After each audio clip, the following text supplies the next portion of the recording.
I came to my grandson's birthday with a gift in my hands. But before I could step inside the house, my daughter-in-law stopped me right at the door. She held up a tablet.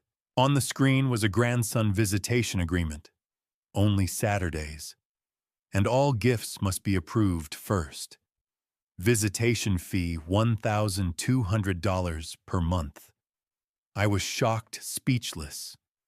But I said nothing.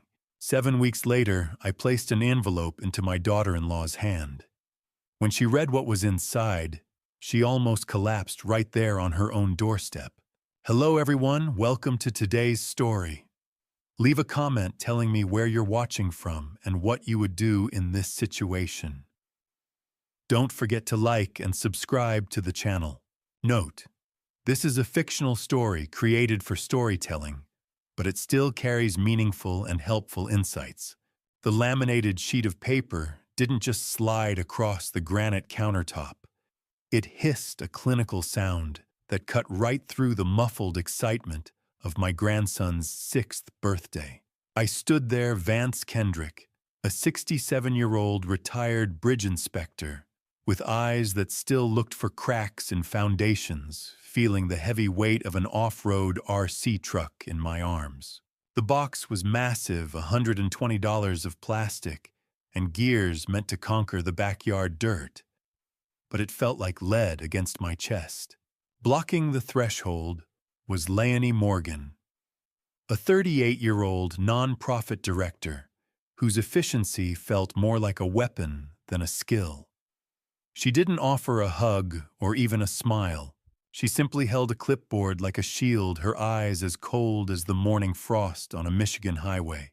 Behind her, 6-year-old Milo Kendrick pressed his palms against the storm door, his face lighting up at the sight of the gift, his muffled laughter vibrating through the glass. I tried to step forward, but Leonie's posture didn't budge. "Happy birthday, Milo," I called out, trying to keep my voice steady. "Look what Grandpa brought you." Leonie didn't look at the boy. "Wait, Vance," she said, her voice dropping into that rehearsed professional register she used for board meetings. "We need to get on the same page before you go any further." She wasn't just asking for a chat.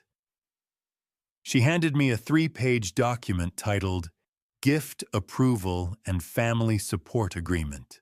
This wasn't a sudden thought. It was a premeditated financial trap, typed and laminated before I had even pulled into the driveway. My son, Lawson Kendrick, a 41-year-old high school vice principal, who looked far older than his years, stood in the kitchen hallway, staring at his shoes, a ghost in his own home. Have you ever looked at your own flesh and blood and realized you were being appraised like a piece of distressed real estate? I looked from the legal jargon to Lawson, but he refused to meet my eyes. Leonie explained with the detached grace of an auditor that due to Milo's extravagant developmental needs, any future visitation now required a recurring monthly contribution of $1,200. $1,000, I whispered, the indignation rising like a tide in my throat. "Leonie, I am his grandfather, not a subscription service." I turned my gaze toward the hallway. "Lawson, for God's sake, say something." He just shifted his weight, the smell of the birthday cake in the oven suddenly making me nauseous.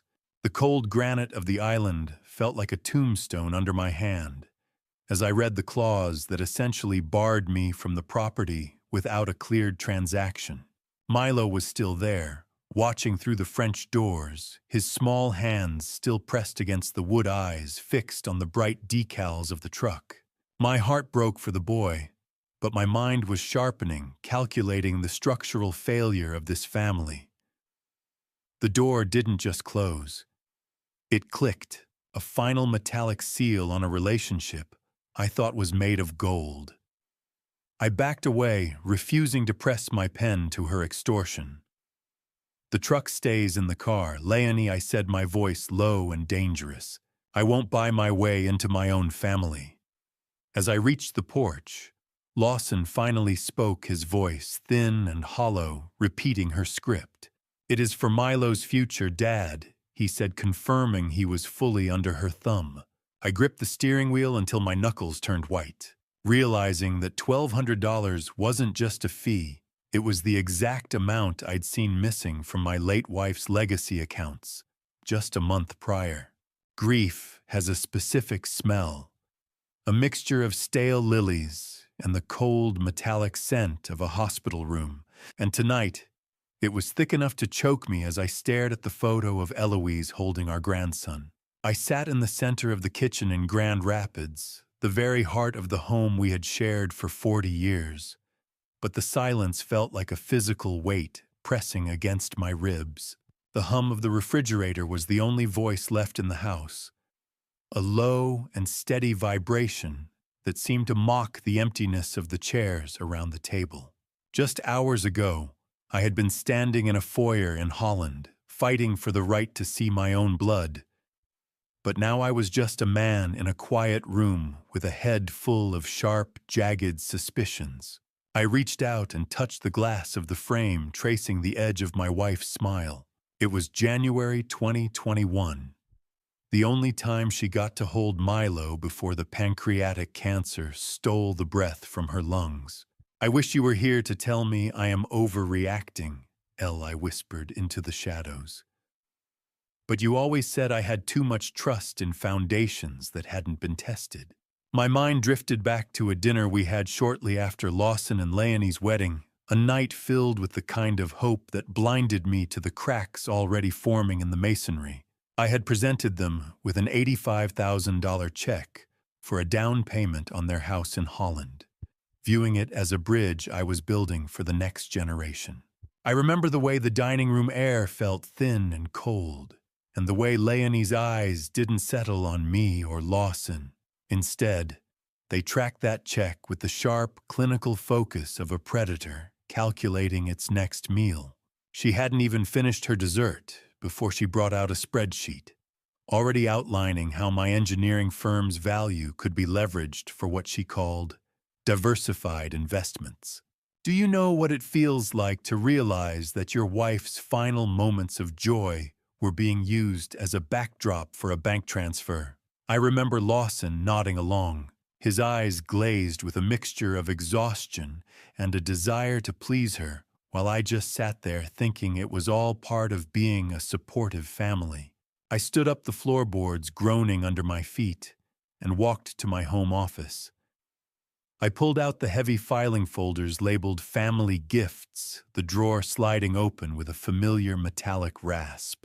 I found the carbon copy of that $85,000 transfer, the paper crinkling under my fingers like old leaves. As I compared the dates to the recent $1,200 access fee demand, a pattern began to emerge from the chaos of the numbers. Memory is a bridge with a lot of hidden rust. You don't see the structural failure until you're already falling through the gaps. I saw the withdrawals Leonie claimed were for emergency repairs, each one siphoning a little more of our legacy away. Then I saw it tucked in the margin of an old bank statement. It wasn't in Lawson's loose scrawl, but in Leonie's tight, controlled hand. She had listed my engineering firm's estimated liquidation value right next to the words, "Exit Strategy, Year 5. The date on that note wasn't just any day. It was tomorrow. And I finally understood why the $1,200 demand was delivered with such sudden, desperate urgency. I pulled the 3-ring binder from the bottom drawer, the plastic sleeve sticking to the wood, like a scab that didn't want to be ripped off. The smell of old desk wood and cedar was replaced by the crinkle of laminated plastic as I spread the various versions of Leonie's grandparent visitation guidelines across the flat surface of my own desk. I am a man who has spent my entire career looking for structural fatigue, and yet I had missed the deliberate erosion happening in my own family. I traced the progression of these pages with a trembling finger. In 2021, it was a single-page list of Milo's food allergies, a reasonable request from a new mother. By 2024, it had mutated into a comprehensive 4-page legalistic manifesto. Leonie's voice echoed in my mind, a soft, persuasive purr. It's just for Milo's routine, Vance.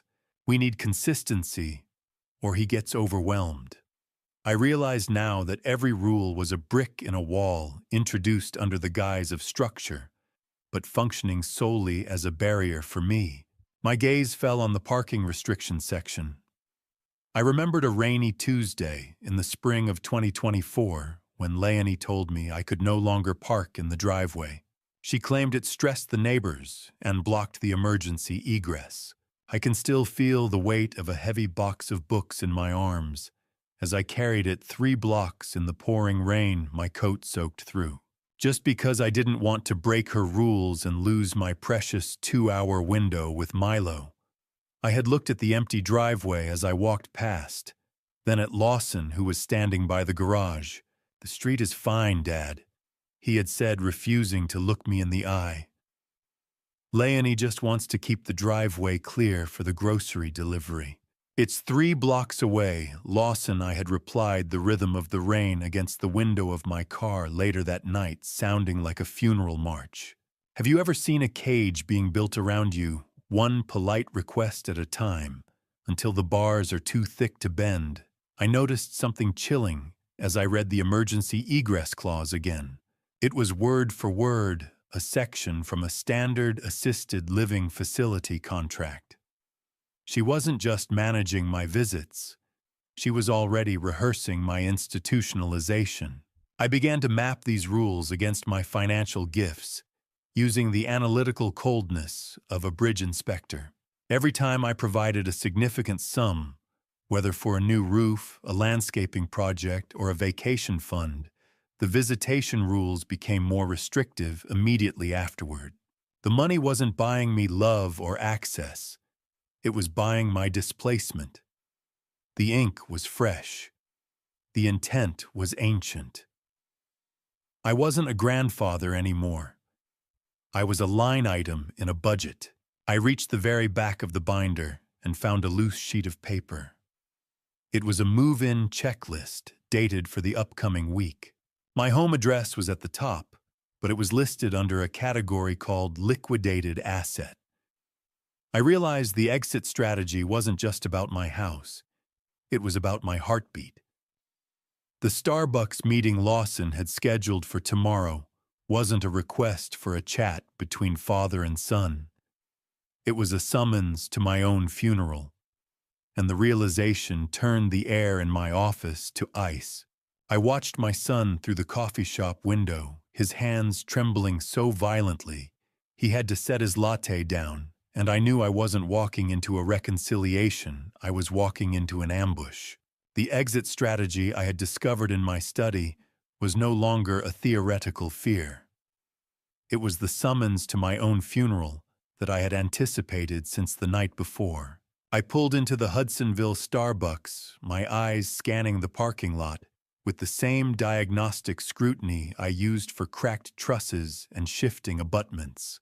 There were too many polished SUVs and not enough soul in this town anymore.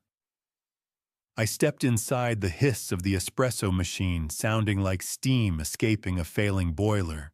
I chose a seat that put my back to the wall, a tactical habit from 30 years of inspecting unstable structures. Lawson Kendrick looked physically diminished, as if the air in the room was being sucked out by the woman waiting for him back in Holland. He pushed a stale blueberry muffin toward me like a peace offering, but the gesture was as hollow as his gaze. "You look tired, Lawson," I said, keeping my voice low and level. "Is Leonie keeping you up with more guidelines?" He flinched, his eyes darting toward the door, as if she might materialize from the steam. "Dad, don't," he whispered. "We're just worried about you being alone in that big house." The air between us was thick with the artificial scent of burnt beans and the very real stench of a son being used as a mouthpiece for his wife's greed. He opened a manila folder, the cold gloss of the brochure paper, catching the overhead LED light. It was for Lakeview Senior Living in Kalamazoo. My breath hitched when I saw the red header. These weren't for the independent living wings. They were for the high-security memory care unit. Have you ever sat across from the boy you taught to ride a bike and realized he was now holding the pen for your death warrant? Lawson began to drone on about $7,000 a month, describing a life of scheduled bingo and controlled medication, as if it were a luxury cruise rather than a prison cell. Leonie says the equity in the business is the key, he said, his voice cracking. You'd have professional management for your assets. I listened in icy silence, calculating the math. That's $84,000 a year, Lawson. My entire savings would be gone in 2 seasons. The true hook finally dropped. Leonie wanted me to sign over a durable power of attorney, immediately claiming it was a prerequisite for the application.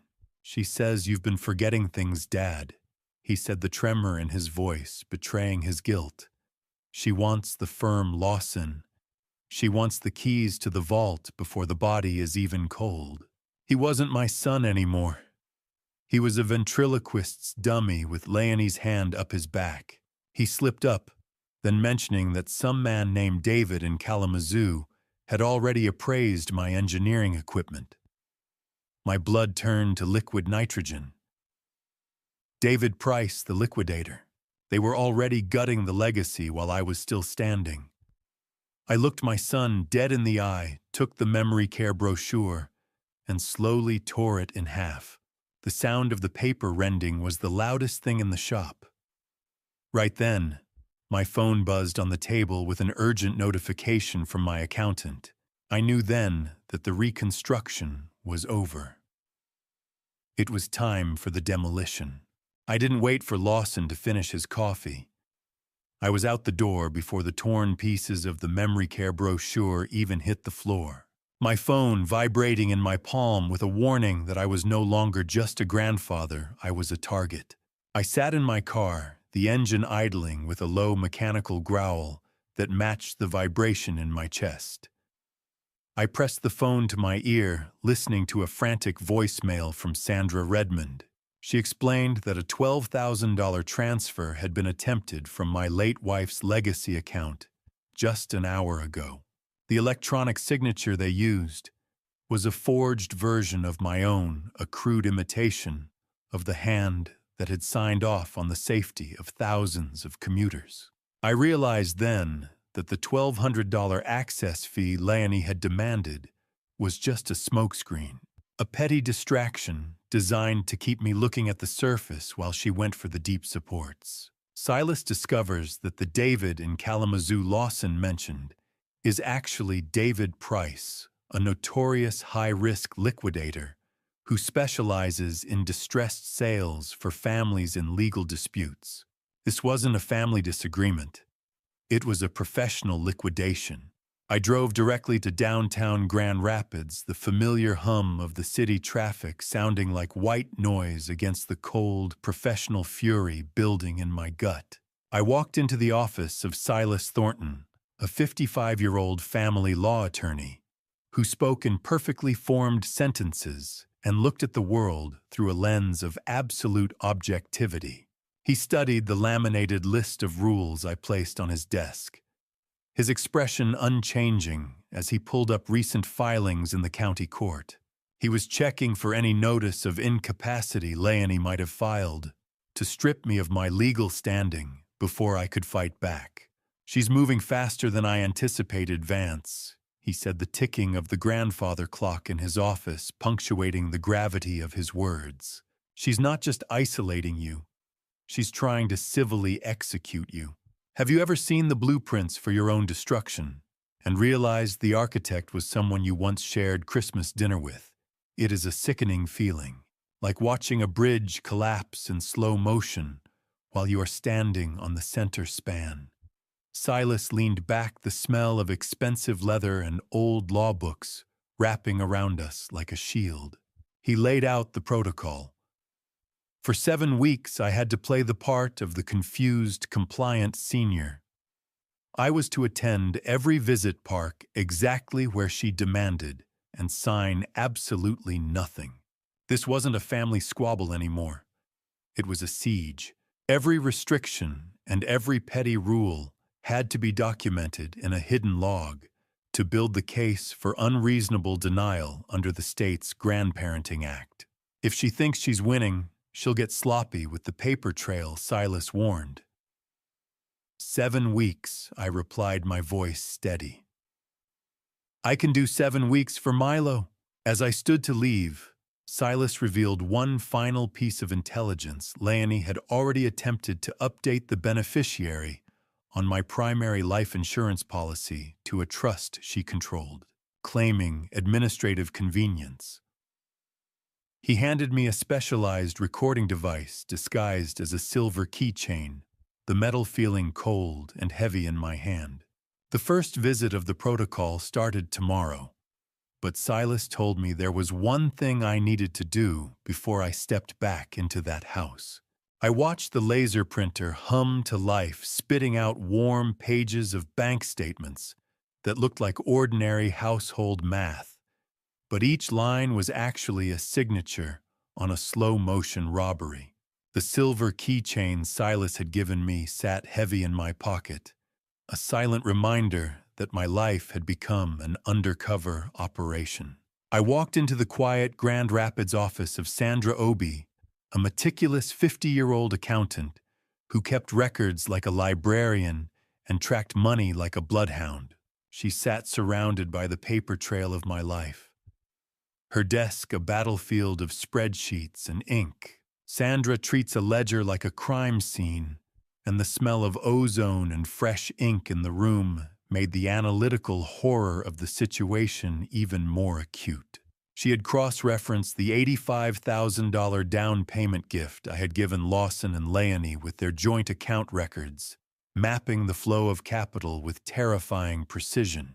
It is not just the money, Vance, she said, her voice steady as the ticking wall clock behind her. It is the timing. She pointed to a recurring pattern of transfers that had initiated shortly after Eloise passed away. Small amounts, $50 here, $200 there, but they were relentless. Every time I gave them a little extra for what Leonie called home repairs or Milo's school supplies, she was siphoning the equivalent out the back door. Have you ever found out that the person you trusted with your family's future was actually auctioning it off piece by piece? Sandra explained the mechanics of the fraud, showing me how the funds were moved into an account registered under a shell LLC Leonie founded years ago. She calls it strategic management in the filings, Sandra noted, but I call it embezzlement.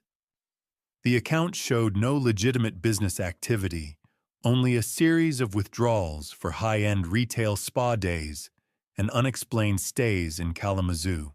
I realized then that I wasn't just funding a home for my son. I was funding a lifestyle for a predator. The most chilling discovery came when Sandra looked at the digital signatures. Leonie had been forging Lawson's electronic signature for these transfers for over a year. My son wasn't just a bystander. He was a victim of identity theft by his own wife. The printer gave a final rhythmic click as Sandra hit the total. $32,000 had been drained over the last 14 months alone. $32,000. I whispered, the cold clarity of the number cutting through me. That is more than Milo's entire future college fund. The paper felt heavy in my hand, a $32,000 weight that finally gave me the leverage I needed to push back. Sandra handed me the forensic report, advising me to take it directly to Silas. This was the structural flaw we needed to find. I looked at the mailing address for the Shell LLC and saw it was a P.O. box in Kalamazoo, directly linked to David Price, the liquidator Silas had warned me about. The exit strategy was no longer a theory. It was a coordinated strike. I tucked the report into my jacket, the crisp texture of the pages a shield against the cold wind of Grand Rapids as I stepped out. But as I walked to my car, I saw a familiar black SUV parked across the street, Leonie's car, and for a second, I thought the undercover game had ended before it even started. The black paint of Leonie's SUV didn't just reflect the afternoon sun. It seemed to absorb it. A dark hole in the middle of a Grand Rapids street that signaled my cover was blown before the first move was even made. I stood paralyzed by my car door, the forensic report Sandra had just handed me tucked tightly inside my jacket. My heart hammered against my ribs, a frantic rhythm that made the glare of the sun on the black car paint feel like a physical interrogation. I watched the SUV through my sunglasses, my thumb hovering over the metallic click of my own car door. For a full, agonizing minute, I waited for the driver's side to open for Leonie to step out and demand to know why I was meeting with a forensic accountant. Then a stranger I had never seen before climbed into the driver's seat. It was the same make and model, the same deep tint on the windows, but it wasn't her. The adrenaline spike left me lightheaded. "Get it together, Vance." I whispered to myself, the cold hum of the city fading back into the background. I realized then that I was seeing ghosts because she had already haunted every corner of my life. I drove back to the law office, my hands finally steadying on the wheel. I returned to Silas Thornton's quiet sanctuary, the smell of old paper and the rough texture of the bridge journal I carried, providing a grounding contrast to the paranoia outside. I presented the $32,000 theft evidence, spreading the forensic report next to the legal documents Silas had prepared. He revealed that while that specific SUV was a shadow, Leonie actually had hired a private investigator to follow me. They just hadn't spotted our meetings yet. We finalized the 7-week protocol right then. It was a strategic blueprint that required me to act as the perfect compliant target. "If she thinks you're broken, she'll stop hiding the transfers," Silas said, his voice as cool as the law office air conditioning. "Greed is always louder than caution." Can you imagine the discipline it takes to let someone treat you like a failing machine when you're actually the one dismantling their engine? I agreed without hesitation. 7 weeks of playing the victim to save my grandson's future was a price I was more than willing to pay. Silas explained the stakes with a heavy finality. One mistake, one flash of my controlled anger, and she could use it to justify a restraining order or that memory care commitment Lawson had mentioned. I received a specialized logbook, disguised as a common bridge inspection journal, to record every minute of the upcoming visits. I wasn't just a grandfather anymore. I was an operative in the survival of the Kendrick name. The clock started now. 50 days. 120 hours. One chance. Silas leaned forward, his eyes sharp. "Starting tomorrow, you are the world's most agreeable man. You park where she says, you eat what she approves." I looked at the rough texture of the journal in my hands and nodded. "I've inspected bridges with deeper cracks than her marriage," I told him. "I know how to hold steady." Silas then handed me a secret emergency contact card for a forensic IT specialist. The plan was expanding. We weren't just watching her, we were preparing for a digital sweep of the Holland house. I walked to my car with the bridge journal tucked under my arm, unaware that the first week 1 visit would start with a change to the rules that Leonie hadn't even bothered to laminate yet. I parked exactly 2 blocks away, my digital watch synced to the second. Knowing that in Leonie's world, arriving at 1:01 p.m. was a scheduled offense, and arriving at 12:59 p.m. was an act of aggression. I sat in the idling car for a moment, the bridge journal tucked under my arm. It wasn't just a prop, it was my shield. I walked the 3 blocks to the manicured house in Holland, my gait steady, hiding the prickling paranoia that told me a private investigator was somewhere in the suburban quiet, documenting my every step. The front door opened before I could reach for the bell, Leonie standing there like a warden. I stepped into the living room, and my eyes, trained to find the smallest structural anomalies, immediately caught the glint of a new, unblinking lens nestled in the crown molding. Leonie didn't mention the camera, but she stood directly beneath it, her posture stiff as she recited the safety briefing for the day's 2-hour window. "You're precisely on time, Vance," she said, her voice clinical and devoid of warmth. "Let's keep the interactions in the common area today." I nodded vaguely, adopting the slightly vacant expression of a man whose mind was supposed to be fraying at the edges. "Of course, Leonie." "Whatever makes the house run smoother," I replied. The smell of industrial floor cleaner was so strong, it masked any hint of a home, making the living room feel more like a waiting room. I sat on the edge of the sectional, the fabric rough against my palms, helping Milo with his solar system project. We worked with styrofoam spheres, the grainy texture of the planets, shedding white dust onto the carpet.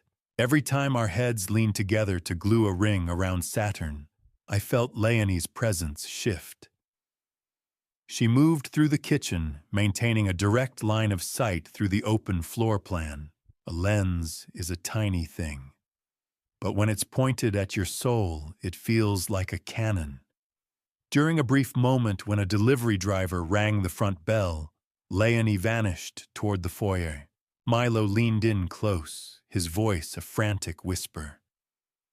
"Grandpa, why does Mom say you have the forgetting sickness?" He looked at me with a fear that shattered my heart. "Are you going to go away like the birds in winter?" My blood ran cold with a fury I had to bury deep. Leonie was gaslighting a 6-year-old, using his love as a weapon to justify the bars she was building around me. I squeezed his hand gently. "I'm right here, buddy. I'm not going anywhere." The chime of the kitchen timer ended our world exactly at the 2-hour mark. Leonie was there instantly, her eyes conducting an exit audit of my pockets, silently accusing me of theft. "We'll see you next Saturday." Vance provided the routine stays stable. She set her tone a final dismissal. "I'll be here." "Exactly at 1, I promised." How do you explain to a child that his mother is using his love as a weapon against his own blood? I walked back to my car, the cold Holland wind biting at my face, the weight of the silver keychain recorder in my pocket feeling like a live wire. I clicked the unlock button on my car, but when I looked in the side mirror, I saw Leonie standing on the porch, not watching me leave, but taking a photo of my license plate as if I were a trespasser in my own son's life. I didn't even have my foot through the door before Leonie's hand was out palm up, demanding my smartphone like a TSA agent suspecting a threat. I had spent the week in my Grand Rapids study replaying the recordings of her clinical voice, planning every step of this second week with the precision of a structural load test. I knew the rules were shifting. Leonie claimed that for Milo's online safety, she now had to audit all mobile devices entering the home to ensure no unauthorized photos were being taken or transmitted. "It's just a precaution, Vance," she said, her long nails tapping impatiently against the kitchen island. "We can't have images of Milo's location floating on the cloud." I maintained my persona of a slightly tech-confused senior, offering her a shaky, compliant smile as I handed over the device. "I barely know how to send a text, Leonie," I told her, "but if it makes you feel safe, take it." I had spent hours scrubbing that phone of every legal contact and message, but Silas had installed a hidden cloning app first. Every time her fingers swiped across the cold glass of the screen, I wasn't just losing my privacy. I was actually tracking her digital footprint and capturing her own location data.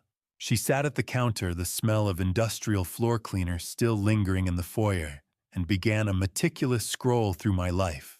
While Milo played with stale plastic blocks in the living room, Leonie's eyes hunted for keywords. I watched her from the corner of my eye, noticing the fever pitch of her suspicion. She was looking for law firms or accountants. Her exit strategy deadline looming like a structural failure she couldn't quite see yet. "Who is this S? Thornton in your recent calls, Vance?" she asked, her voice sharp. I didn't flinch. "That's my old bridge structural consultant," I lied smoothly. "He's helping me with a foundation issue at my place." Have you ever sat perfectly still while someone erased your memories right in front of you just to see if you'd flinch? Leonie's thumb hovered over a file, and with a sudden casual flick, she deleted the only remaining video I had of Eloise's last birthday. It was an act of petty malice disguised as a technical error, a calculated attempt to see if I was still sharp enough to mourn the loss. The screen went black. The video was gone, but my resolve. That was just getting started. I felt the adrenaline-fueled deception coursing through me, but I kept my hands steady on my knees. When she finally returned the phone with a tight, unsatisfied smile, the rest of the visit proceeded under a heavy, oppressive silence. I finished my 2 hours and retreated to the street, the cold wind hitting my face as I reached the safety of my car. I pulled out my bridge inspection journal, and the scratch of my pen against paper felt like a small victory. I recorded the exact time and nature of the phone seizure, documenting the violation for the case Silas was building. As I looked at the logbook, I realized the GPS data Leonie's audit had left behind showed her car wasn't in Kalamazoo. For a girls' weekend last Friday, it was parked at a motel 3 blocks from my engineering firm. I felt a cold shock of icy determination. She wasn't just planning an exit. She was already circling the perimeter of my life's work. I ignored the black SUV and the feeling of eyes on my neck, focusing instead on the small wooden box in my lap, a bridge between the son I was losing and the grandson I was determined to save. I sat in my car for a moment on the familiar street in Holland, Michigan, the silence of the neighborhood weighing heavy. The GPS data from my phone audit earlier in the week had confirmed my darkest suspicions. Leonie wasn't just siphoning money. She was scouting the perimeter of my business, preparing for a final liquidation. I knew I had to move with clinical precision. I stepped out of the car, clutching 2 vintage model airplane kits. They weren't gifts. Gifts required the scrutiny of Leonie's laminated rulebooks. No, today, these were educational structural models for a science project, a tactical loophole I hoped she wouldn't close. When I entered the foyer, the air felt sterile, as if the life was being systematically scrubbed from the hallway. I noticed Lawson immediately. He was wearing long sleeves despite the thermostat being set to 72. As he reached to take my coat, the fabric pulled back, revealing a wrist so thin it made my stomach turn. He had lost significant weight since the birthday incident, his face gaunt and his eyes shadowed with a fatigue that went deeper than bone. Leonie appeared at the dining room archway, her clinical voice cutting through the space. "I hope those meet our safety standards, Vance," she said. "It is just a lesson in aerodynamics." "Leonie," I replied, keeping my voice as flat and non-threatening as a blueprint. Perfectly safe for a 6-year-old. She inspected the kits with the cold eye of a customs agent. "I suppose, if it stays on the table and the glue is non-toxic." We sat at the table, the rattling of plastic parts in the box the only sound in the room. While Milo excitedly sorted the struts and propellers, I leaned in. "Remember the smell of that old shop in the garage, Lawson?" I asked. "The summer of '94 when we built the P-51. I brought up the scent of balsa wood and plastic cement, the way the heat of the Grand Rapids sun used to make the sawdust dance in the air. A man's voice is the first thing he loses when his home becomes a prison." For a second, Lawson's scripted posture cracked. I I haven't thought about that in a long time, Dad, he whispered. His eyes met mine, and for a fleeting moment I saw the son I knew before the guidelines and the audits. But the moment was severed when Leonie approached. Milo has a sensory sensitivity to the sound of plastic snapping today, she announced, reaching for the kits. It is getting a bit loud, don't you think, Lawson? His hands didn't just shake, they pleaded. He reached out to help her pack the kits away, his fingers trembling violently against the table. Yes, maybe we should put it away for now, he stammered, his spirit looking as fragile as the thin plastic wings Milo had just unboxed. It was an alarming realization. My son was in a state of constant fight or flight, a victim of the same isolation she was perfecting on me. As I stood to leave, Lawson brushed past me in the foyer. I felt a sharp, rough texture against my hand, a crumpled note. He slipped it into my pocket with a desperate, silent look. I felt the crinkle of the paper in my pocket as I walked to my car, realizing Lawson had just handed me the final evidence of Leonie's exit strategy year 5, and it was uglier than I ever imagined. The ink on the house sale agreement was barely dry, but the signature at the bottom was a jagged scar that told me Leonie wasn't just planning my move, she was already spending the equity. I sat in the dark safety of my car, the interior smelling of old leather and the lingering scent of the model airplane kit I had just shared with Lawson. My hands shook as I smoothed out the crumpled copy he had slipped me. It wasn't just a pre-listing agreement for my Grand Rapids home. It was a comprehensive liquidation plan. Leonie was listed as the primary contact and the authorized signatory under a pending power of attorney she expected me to sign any day now. But the rot went deeper. As I scanned the fine print, I realized she had also listed Lawson's Holland house for sale. She was selling my life while I was still living in it, and she was gutting my son's future right alongside mine. I needed more than just bank statements now. I needed physical proof of her intent to bring to Silas Thornton. I stepped back into the house for the week 4 visit, finding the foyer unusually quiet. Milo was at a playdate down the street, and Lawson was making a tactical retreat into the garage. This was the opening I needed. I drifted into the kitchen, my footsteps silent on the hardwood.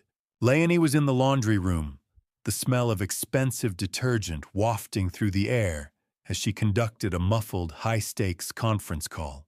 "No, the Kalamazoo closing has to happen before the new year," she snapped, the vibration of her voice carrying through the wall.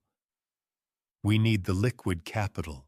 I looked at the granite island, where the sharp light reflected off a stack of mail and brochures. A kitchen counter is for making sandwiches, not for mapping out the end of a man's freedom.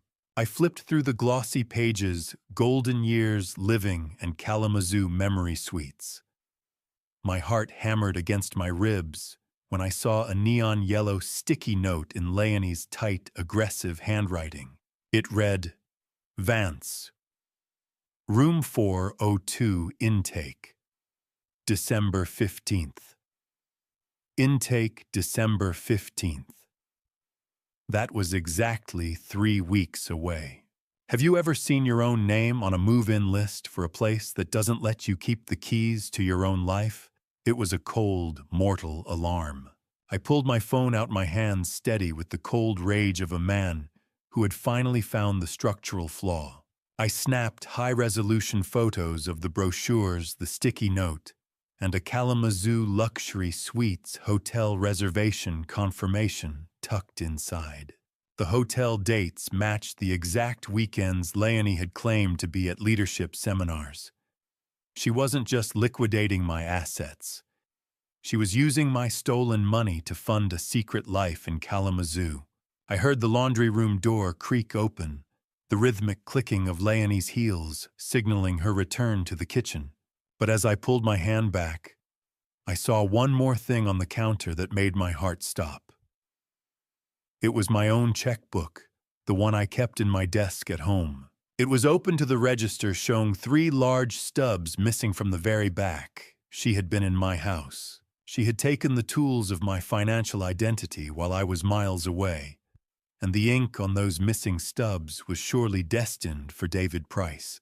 I slid back into the living room sectional with the grace of a ghost. The bridge journal opened to a random page of structural notes just as Leonie's shadow fell across the carpet. My heart was still hammering against my ribs, a sharp, mechanical rhythm that I had to force into a steady cadence before she rounded the corner. I had seen my own checkbook on her counter, stripped of 3 large stubs, and the realization that she had been inside my private home while I was away felt like a physical violation of my perimeter. I kept my eyes fixed on a diagram of a suspension cable, the scratch of my pen on the paper, providing a thin veil of normalcy. Leonie entered the room, the clinical silence of the living room, magnifying the rhythmic clicking of her heels. She paused, her eyes scanning the furniture for any sign that her carefully curated environment had been disturbed. "You've been very quiet today, Vance," she said, her voice dropping into that rehearsed pitch of concern she used when she was fishing for a weakness. "Is everything all right?" I looked up slowly, adopting the slightly vacant expression of a man whose mind was supposed to be fraying at the edges. "Just looking at some old load-bearing specs, Leonie," I replied, my voice thin and steady. "My mind isn't as sharp as it used to be, you know." I saw the flash of satisfaction in her eyes, the look of a predator watching a support beam finally give way.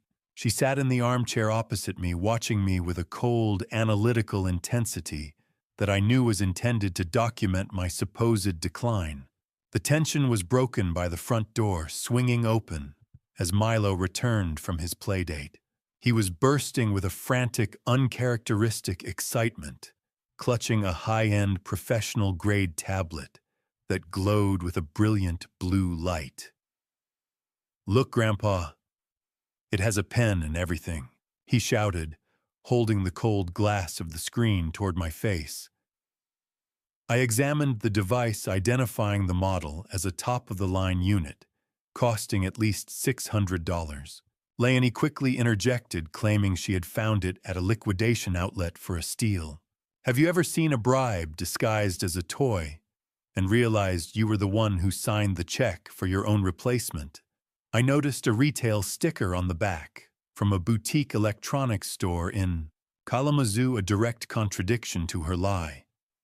More importantly, when I helped Milo set it up, I saw the device profile was registered to her secret LLC Strategic Management.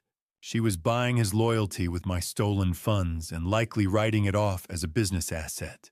Later that evening, back in the safety of my Grand Rapids home, I sent the photos of the stolen check stubs and the tablet model to Sandra Obi. The ping of the text message notification was the sound of a trap closing. Sandra confirmed within minutes that a $650 withdrawal had been made from the joint account I had recently replenished for Milo's future. $650. One tablet. One more nail in the coffin of her credibility. The tablet's history even contained a digital receipt for a Kalamazoo dinner for 2 on a night Leonie claimed to be at a leadership seminar. I realized then that week 6 wasn't just another visit. It was the final assembly of the evidence, and Silas Thornton had already cleared his schedule for the point of no return. I didn't knock on Silas's door.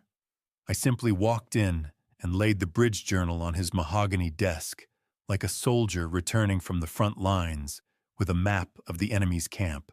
The weight of the evidence I had gathered over the last 6 weeks felt like a physical burden, but as I sat down in the plush leather chair, I felt the first stirrings of a cold, tactical peace. Silas Thornton looked up, his sharp eyes scanning my face before settling on the journal. Sandra Obi sat in the corner, her lap occupied by a thick audit binder that she placed on the table with a heavy thud. We had reached the point of no return, Silas revealed that he had already pre-notified the bank to freeze my legacy accounts, effectively cutting off Leonie's Year 5 exit funding 48 hours before her scheduled intake date for my institutionalization. The trap was set. We spent the next hour in a war council compiling the 3 primary pillars of our counteroffensive, the forensic audit of the $32,000 theft, the documented pattern of my grandparental isolation, and the physical evidence of the memory care scheme I'd photographed on her kitchen counter. Silas reviewed the Michigan Grandparenting Time Act one last time, ensuring my legal standing was airtight. "We have enough for a criminal referral, Vance," he said, his voice echoing in the room. "Misappropriation of funds and elder abuse in the 2nd degree." I shook my head, my jaw tight. "I don't want a jail cell for the mother of my grandson, Silas. I want leverage. I want my son back." Have you ever held a single envelope and known it contained enough truth to nuke a marriage and save a child? At the same time, I watched the rhythmic hum of Silas's printer as he drafted the formal demand letter. He addressed it specifically to Lawson, intending to force a legal awakening that would bypass Leonie's filters. The letter reclassified my $85,000 gift as a loan due to fraud and demanded an immediate court-ordered visitation schedule. "If he signs this, the isolation ends," Silas explained. "If he doesn't, we file the lawsuit before the courthouse closes on Monday." "He'll sign," I replied with a steely resolve. "He just needs to see what I've seen." Sandra provided the final bound copy of the audit, complete with the $650 tablet SKU and those damning Kalamazoo hotel receipts. Silas slid the demand letter on top and placed everything into a heavy, plain, brown envelope.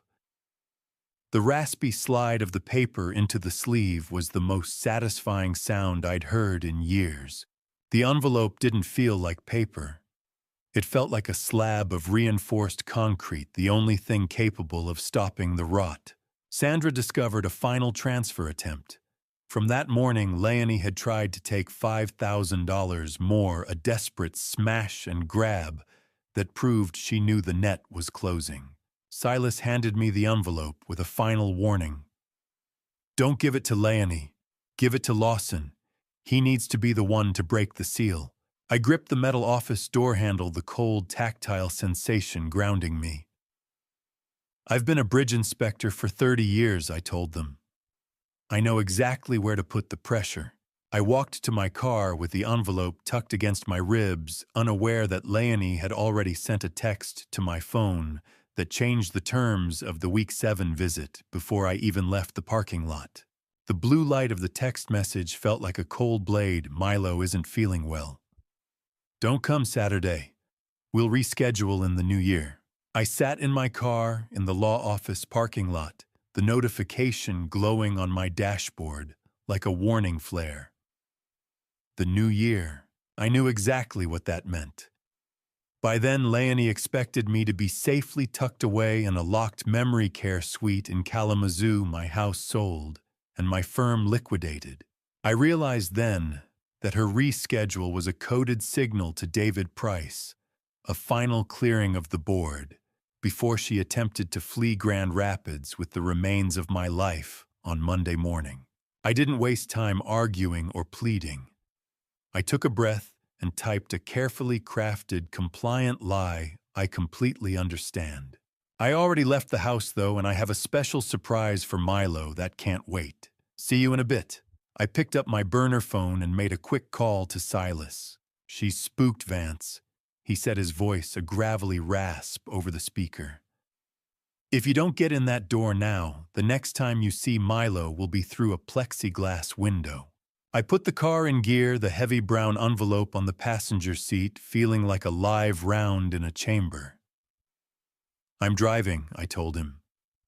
Surprises are hard to turn away at the door. I merged onto I-196, the the steady hum of the highway beneath my tires providing a rhythmic backdrop to the tactical calculations running through my head. As I passed Millennium Park, the smell of the lake began to drift through the vents on the wind. I could almost hear Eloise's voice beside me, a gentle echo from 40 years of marriage. She always told me that the most important structures aren't made of steel, but of the promises we keep to our children. I looked at the envelope, a weapon made of paper and truth. "I'm finishing this, Elle," I whispered to the empty cabin.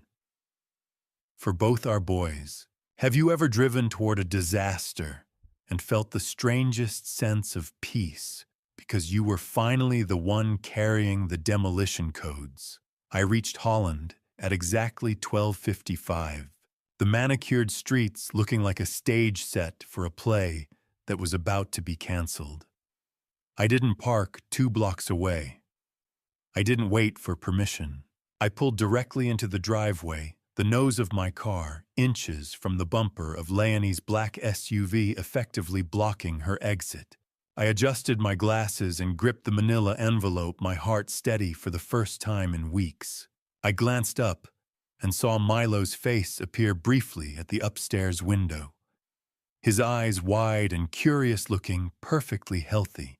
The lie of his illness was as transparent as the glass he was peering through. I didn't park on the street. I parked on her doorstep, literally and figuratively. I noticed a white moving truck idling just 3 houses down the driver, checking a clipboard. It wasn't a neighbor moving. It was Leonie's advance team for her secret Kalamazoo relocation, ready to gut the house the moment I was disposed of. I stepped out of the car, the heavy envelope in my hand, and saw the front door swing open before I could even reach the porch. Leonie was standing there, but she wasn't alone, and she didn't look happy. I didn't flinch when Leonie slammed the storm door frame, her face twisted into a mask of suburban rage that finally matched the ugliness of the exit strategy I carried in my hand. I stood at the base of the porch steps, the heavy manila envelope tucked under my arm like a girder I was about to drop into place. Leonie stood on the threshold, her expensive perfume clashing with the cold, damp Holland air, flanked by a man in a professional polo shirt.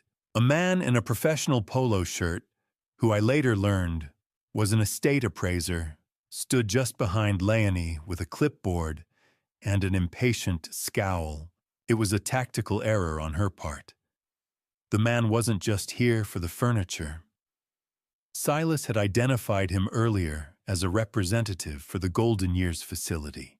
She wasn't just planning my move for the new year. She was preparing to have me removed from my own home this very afternoon. "I told you he was sick, Vance," she hissed, the screech of the storm door punctuating her lie. "Your surprise can wait for the new year. Move your car or I'm calling the police." I looked past her toward the upstairs window, where I could clearly see Milo's healthy face pressed against the glass. "I'm not here for a social visit, Leonie," I said, my voice carrying the same resonance I used when I shut down a bridge site for safety violations. "I'm here for my son." Lawson finally appeared behind her, looking physically diminished and hollowed out, but the sheer level of noise on the porch seemed to pull him toward the light. Silence is a weapon. But sometimes, a single name spoken with enough weight can be a battering ram. "Lawson Kendrick, step outside," I commanded, using the full weight of my authority to cut through his trance. "We are finishing this right now." Leonie began to shriek, her hands clawing at the air, claiming I was confused and dangerous. I ignored her completely. My eyes were locked on my son. "Lawson, walk down these stairs, or the next conversation we have will be in front of a judge on Monday morning."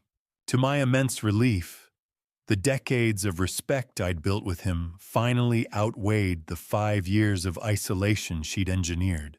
He brushed past her, ignoring her attempts to grab his arm, and followed me down to the end of the driveway.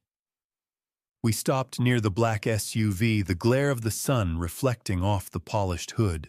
Have you ever watched the person who used to look up to you for everything finally decide to stop being afraid of a shadow? It was the most beautiful thing I'd ever seen. I held out the envelope, the paper raspy against my palms. I should mention that I was also holding my phone live streaming every second of her screaming to Silas Thornton's office, so she couldn't claim I'd raised a hand to her. "Just read it, Lawson," I said, my voice low. "Don't look at her. Look at the numbers." He looked at me, his hands trembling as he reached for the package. "Dad, what have you done?" he whispered. I didn't answer. I didn't have to. Lawson's thumb hooked under the flap of the brown envelope, the sound of tearing paper echoing like a gunshot in the quiet suburban air. And I saw Leonie's face drain of color as she realized the seal was finally broken. The first page of the audit didn't just contain numbers. It held the obituary of my son's trust, printed in black and white, and totaling $32,000 of systematic betrayal. I watched Lawson pull the first page of the forensic audit out of the envelope, his eyes scanning the stark black ink of the report as Leonie watched from the porch. The crinkle of cold paper was the only sound in the driveway, save for the low whistle of the lake moisture on the wind. Lawson stood frozen at the edge of the asphalt, his fingers tracing a flowchart that mapped the transfers from the joint account he thought was for Milo's future directly into Leonie's secret, LLC. 32,000, he whispered, and the sound was like a support beam snapping under a heavy load. "Dad, she told me this was for the roof and the electrical upgrades." I stepped closer, my voice low and steady. "Check the dates, Lawson. They match her weekend retreats in Kalamazoo." I pointed to a specific line item where she had paid a consultation fee to an attorney 6 months ago to begin the process of declaring me mentally incompetent. His face transformed from defensive skepticism to a hollow, devastating realization. He flipped to the second section, seeing the high-resolution photos I'd taken of the nursing home brochures and the intake December 15th sticky note. He saw the pre-listing agreement for my house, and then with a sharp intake of breath, he saw the one for his own. Have you ever watched the person you loved most turn into a stranger right in front of your eyes simply by turning a page of a bank statement? Lawson physically stumbled against the black SUV, his hand gripping the door handle for support. "Memory care," he stammered, his voice cracking like a dry reed. "She told me you were just visiting friends. She said you were the one who asked to look at options." "I didn't ask for a cage, son," I said, looking him dead in the eye. "I asked to see my grandson." The spineless fog that had clouded his vision for years finally cleared, replaced by a cold, sharp anger that I recognized from my own reflection 30 years ago. He looked from the papers to the house where Leonie and the Golden Years representative were watching through the glass. The paper didn't just shake. It screamed. As Lawson stared, his eyes narrowed on Leonie's hands. She was currently handing my son's own passport and Milo's birth certificate to the man in the polo shirt. The exit strategy wasn't just about my money. She was preparing to disappear with my grandson within the hour. The realization was the final structural repair Lawson needed to stand on his own feet again. "Stay here, Dad," he said, his voice dropping into a register of righteous fury I hadn't heard since he was a teenager. "I'm going inside to get Milo." I gripped his arm, my resolve matching his. "The exit strategy ends here, Lawson. We walk in together." Lawson didn't walk back to the porch. He ran his boots thundering against the driveway like a war drum. I followed, the adrenaline surging through my veins as I watched Leonie's eyes go wide with panic. She reached for the deadbolt to lock us both out, her hand trembling as she realized the seal was finally broken and the truth was in the room. The storm door didn't just rattle. It groaned as Lawson's weight hit the frame, forcing the latch to snap with a metallic crack that signaled the end of Leonie's quiet, laminated reign. I was a half-step behind my son as he breached the perimeter of the home he had been slowly evicted from by degrees. Lawson didn't pause in the foyer. He forced his way into the kitchen, his boots heavy on the hardwood, while Leonie retreated toward the oversized refrigerator. Her clinical mask, usually so seamless, was shattering into jagged lines of pure panic. The estate appraiser stood awkwardly by the granite island, clutching his leather briefcase like a life preserver in a rising tide. "I'm not a child. You can lock out of his own life anymore." Leonie Lawson boomed, and the sheer volume of his voice seemed to rattle the designer light fixtures. Leonie's hand scrambled for her phone. "You're trespassing!" she shrieked, her voice thin and desperate. "I'll call the police." Lawson didn't flinch.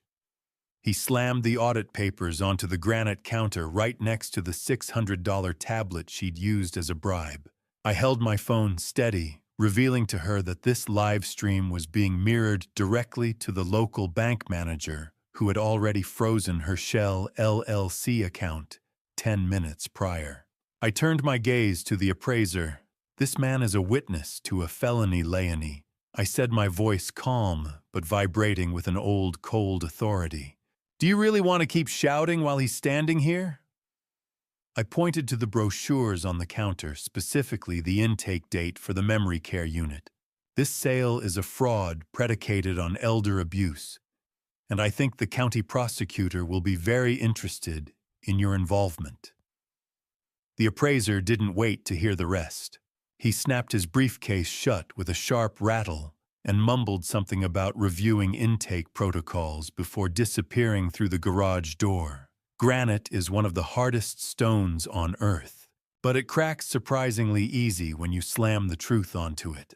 The clinical efficiency that had made Leonie formidable for 5 years was evaporating, leaving behind the frantic movements of a cornered animal. She tried to pivot, her eyes darting toward Lawson. "The $32,000 was a secret savings fund," she stammered. "For Milo's private school. It was for his future." Lawson's laugh was a harsh, jagged sound. "Which part of David Price in Kalamazoo is for Milo's education, Leonie?" He reached for her designer purse on the counter before she could grab it. "Have you ever seen a person run out of stories to tell? It's the quietest sound in the world." He dumped the contents out, and a pre-booked one-way flight ticket to Kalamazoo for Monday morning slid across the stone. She was hours away from abandoning him, leaving him with the wreckage of a liquidated life.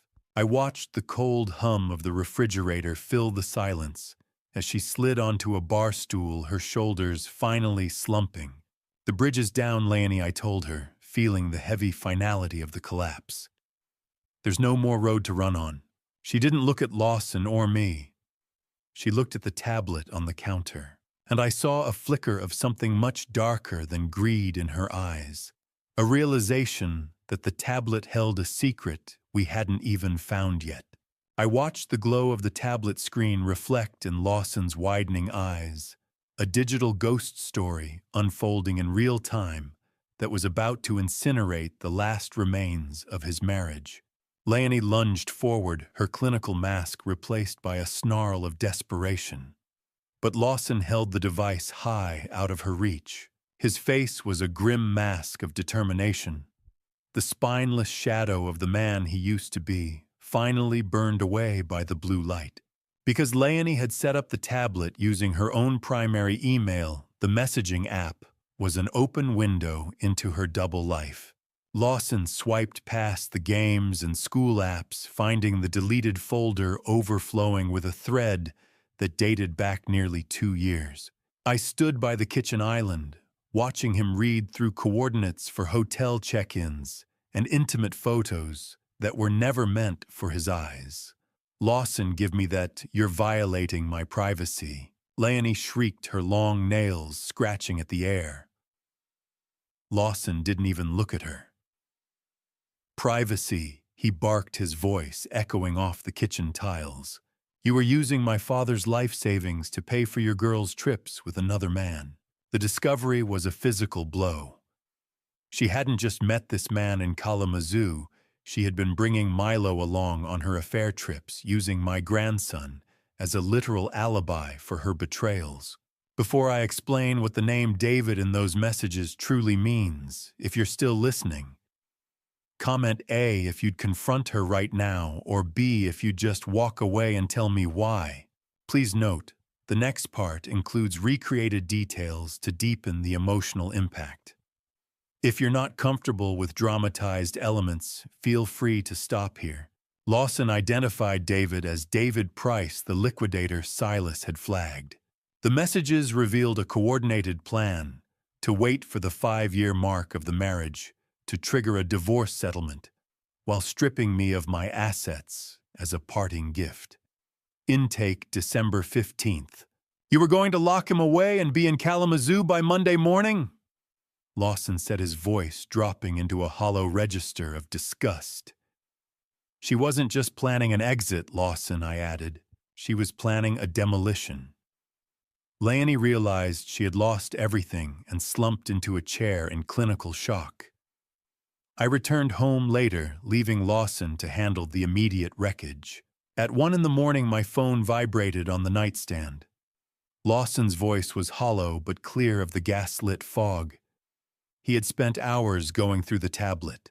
The $32,000 was a bounty she'd promised David once she liquidated the old man. 2 years of lies, 1 tablet, 0 excuses left. "She never loved me," Dad Lawson whispered. "I was just the infrastructure for her plan." "Infrastructure can be rebuilt, son," I told him. "The rot is gone now." He found a message from David suggesting they should have me medicated at Lakeview to prevent me from calling a lawyer. Lawson's voice dropped even lower, telling me he had found one more folder, one that contained a video Leonie had taken of me when I thought I was alone, and it was going to be the final nail in her legal coffin.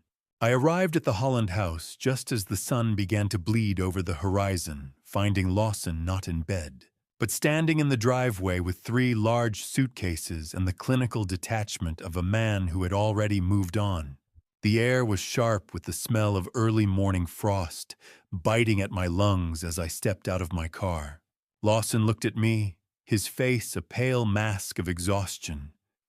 Yet his eyes were the clearest I had seen them in years.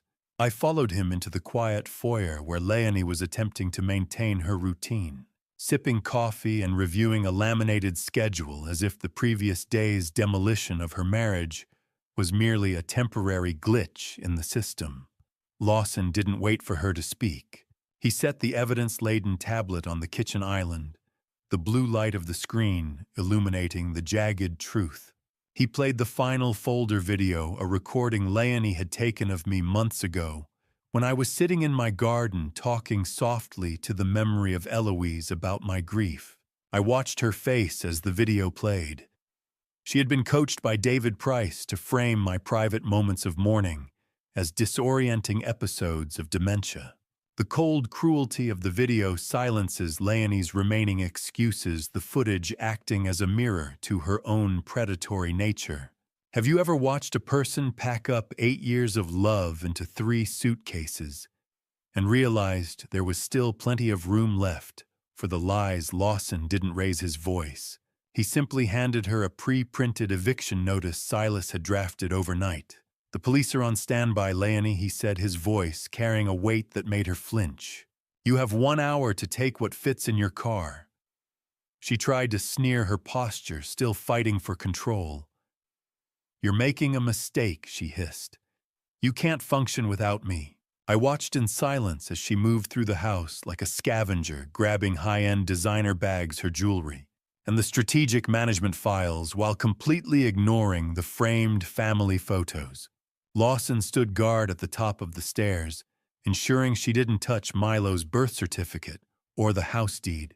The house, once a masterpiece of her rigid control, now felt like a crime scene being cleared of its primary suspect. "Leave the jewelry my mother gave you," Lawson commanded as she reached for a gold necklace. It wasn't a gift for a stranger. I watched her drag her final suitcase across the hardwood, the screech of a suitcase wheel echoing through the hollow rooms. "Careful with that bag, Leonie," I said as she passed me. "It's heavier than the conscience you've been carrying." She didn't look at me. She dragged her load onto the porch, stepping into the cold morning air. Lawson didn't hesitate. He slid the bolt home, the mechanical whir of the digital lock, serving as the period at the end of an 8-year sentence. He immediately tapped a few commands into his phone, changing the entry codes and sealing the perimeter. The lock clicked. The air in the house suddenly felt breathable for the first time in 4 years. As she reached the curb, she realized her black SUV was gone. I had already had it towed as a corporate asset of the firm. She was left standing there, waiting for an Uber in the frost. Lawson turned to me, his face pale but steady, and asked the one question I had been dreading. "How do we tell Milo his mother isn't coming back for his birthday?" The courthouse steps were cold, but for the first time in 5 years, the wind didn't feel like it was trying to push me away. It felt like it was finally at my back. I walked alongside Lawson as we arrived at the Ottawa County Courthouse in West Olive, the sharp winter air stinging my cheeks, but failing to dampen the steely resolve in my chest. We met Silas Thornton in the long, echoing hallway, the smell of floor wax and old paper wrapping around us like a familiar uniform. Silas had spent the night preparing a comprehensive ex parte motion. He carried the weight of our 7-week undercover protocol in a thick leather briefcase, the forensic audit, the Kalamazoo motel logs, and the chilling brochures for the memory care facility. He explained that our goal today was to secure an emergency protective order to prevent Leonie from moving Milo out of the jurisdiction or finishing the liquidation of my firm. "The paper trail is so thick she won't be able to breathe, let alone argue." Silas set his voice a low hum against the marble walls. "I don't want to fight," Silas Lawson replied, his heels clicking rhythmically on the floor. "I just want my son safe." Silas revealed that Leonie had already attempted to file a countersuit claiming I was menacing the household. But the live stream evidence I had captured on the porch had caused her attorney to withdraw from the case immediately. We were invited into the judge's private chambers to protect Milo's privacy, a quiet room where the scratch of a fountain pen felt like a thunderclap. Silas presented the footage of the Saturday confrontation and the final folder video Leonie had taken of my grief. I watched the judge's expression harden into a mask of professional disgust as the systematic gaslighting and financial exploitation were laid bare. Have you ever stood in a room where a single stroke of a pen restored your right to exist in your own family? I have seen high-conflict divorces, Mr. Thornton, the judge said, looking directly at the audit. But rarely have I seen an engineering firm used as a ransom note. I only ever wanted to be a grandfather. Your Honor, I said, my voice steady despite the adrenaline. The gavel didn't just sound like wood on wood when it finally hit the desk. It sounded like a cage door opening. The judge signed the emergency order granting Lawson immediate primary physical and legal custody of Milo. Leonie was restricted to supervised visitation once a week at a court-approved facility, and a total freeze was ordered on all accounts linked to strategic management. Silas then discovered a hidden $15,000 retainer Leonie had paid to David Price just 3 days ago to expedite the sale of my home. The liquidation had been less than a week away. "It's over," Vance Silas whispered, handing me the embossed document. "The bridge is secure." Lawson gripped my shoulder, his face finally losing the gaunt look of the persecuted. "Let's go home and tell Milo he's going to see his grandpa today," he said. I walked out of that courthouse holding a copy of the order, but my mind was already on the Blandford Nature Center and the promise I had made to Eloise that our grandson would never have to be afraid of his own shadow again. There was no timer in my pocket, no camera in the crown molding, and as Milo grabbed my hand to pull me toward the marsh, the air in Grand Rapids finally tasted like freedom instead of a scheduled appointment. I pulled into the Blandford Nature Center parking lot, the rhythmic crunch of gravel underfoot, sounding like a celebratory march.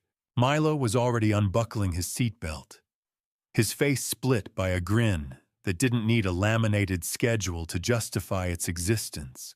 We stepped onto the trail, had the smell of damp pine needles and the cold bite of the winter air on my face, acting as a physical detox from the sterile, rule-bound atmosphere of the Holland house. For the first time in 4 years, I didn't have to check my watch. There was no 2-hour maximum, no safety briefing, and no surveillance. I watched Milo run ahead, his small boots kicking up the late autumn leaves, and I felt a knot in my chest untie itself. "Grandpa, can we go all the way to the water today?" He shouted, his voice echoing through the silent trees. "We can go as far as you want, buddy," I replied, matching his pace. "We have all the time in the world."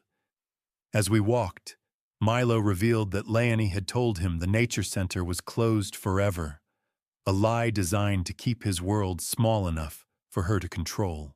It was a chilling reminder that her isolation tactics weren't just aimed at me, but at the physical reality of a 6-year-old boy. We reached the observation deck overlooking the marsh, and there he was, a great blue heron standing perfectly still in the reeds. "Look how still he is, Milo," I whispered, leaning against the timber railing. "He's a wise old man of the water. He knows that if you wait and watch, you'll see the truth." Milo looked at the bird, then up at me. "Like you did with the envelope, Grandpa, a family is like a marsh. It looks messy on the surface, but underneath there's a complex system of roots holding everything together." I realized then that my grandson had understood more of the struggle than I ever gave him credit for. He pulled out a notebook, the scratch of a crayon filling the silence as he began to draw the statuesque bird. "Grandpa, Grandma Eloise used to talk about the big blue birds when I was a baby," he said, without looking up. "I'm going to name him Grandma's Bird. I think she's watching us." The spiritual closure hit me with the force of a structural wave. Have you ever looked at a child and realized you didn't just win a court case? You won back the right to tell him who he really is. I felt a profound peace, knowing that the bridge I had built wasn't just for legal access, but to keep my wife's memory alive in the next generation. As I helped Milo back into the car, I found a small, discarded Golden Years business card tucked in the back of his notebook. I realized with a shudder that Leonie had been having him rehearse the visit to the nursing home as a surprise party for me. The betrayal was complete, but it was also over. We drove away in the fading light, the winter sun dipping below the horizon. My phone buzzed with a message from Lawson, a brief note about restructuring the Kendrick firm that reminded me that while the emotional bridge was built, the financial wreckage still needed a structural overhaul. The Holland house didn't smell like lemon bleach and suppressed anxiety anymore. Tonight, it smelled like lumpy spaghetti sauce and the shaky, beautiful beginning of a second chance. I stepped across the threshold and paused my bridge inspector's eye, immediately catching the structural changes that had nothing to do with load-bearing walls. The granite counter, once a sterile landscape for laminated rules, was now buried under a messy, vibrant pile of Milo's drawings. The hum of the kitchen was peaceful, no longer punctuated by the sharp clicking of Leonie's heels or the cold weight of her scrutiny. Lawson stood at the stove, awkwardly stirring a pot, with the concentration of a man trying to rebuild a life from scratch. "I threw the binder in the shredder this morning, Dad," he said, his voice carrying a resonance I hadn't heard in years. I could hear the faint whir of the machine in the office, a mechanical eulogy for the cage he had finally dismantled. I should have done it a long time ago. I walked over and placed a hand on his shoulder, feeling the tension finally beginning to drain from his frame. "Foundations can always be repoured, son," I told him, "as long as the ground is finally level." He told me then that he had already resigned from the school board, burning the final bridge of the life Leonie had architected for him before I even arrived for dinner. It was a preemptive strike, a declaration that he was ready to stand on his own soil. After Milo finished his dinner and ran upstairs to play, the silence that followed wasn't heavy. It was expectant. Have you ever tasted forgiveness? It's a lot like a home-cooked meal, a little messy, definitely unrefined, but exactly what you need to survive the night.